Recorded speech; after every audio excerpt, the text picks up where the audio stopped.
Hello friends, in this video I'll show you how to border a page on Google Docs. Like and subscribe support this channel. Let's get started. Unfortunately, Google Docs doesn't have a tool to simply add borders, but there are some ways to add a border. The first way is to use Shape tool. Select Insert tab, Drawing, and select New. We wait a few seconds and in the window that opens, click Shape icon. Then Shapes and select the rectangle icon. We draw a rectangle. It's not necessary to observe the exact shape of the figure.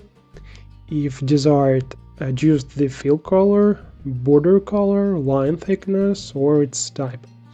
If you plan to place the text inside the borders, I recommend using a transparent fill color, which we select here, or choose some light color that will contrast sufficiently with the color of your text. Click Save and Close.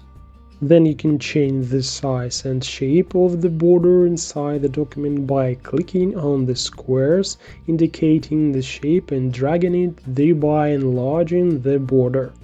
If you need to add text inside the border, then on the Shapes toolbar a little lower, select the option behind text. Then we enter the text.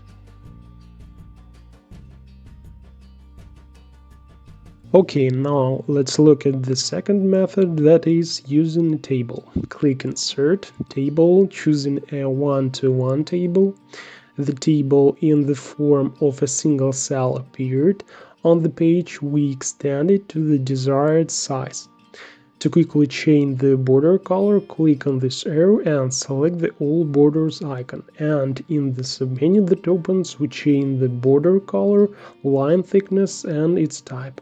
And if you need more detailed settings, click Format, Table, Table Properties.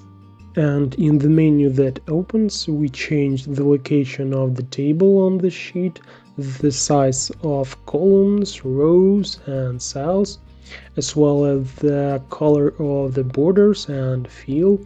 We enter the text and format it as plain text. Place it on any part of the page, left, right, or center. Change the color, size, and so on. This is how you can solve the problem of adding borders. It's all. Now you know a little more. Thanks for watching.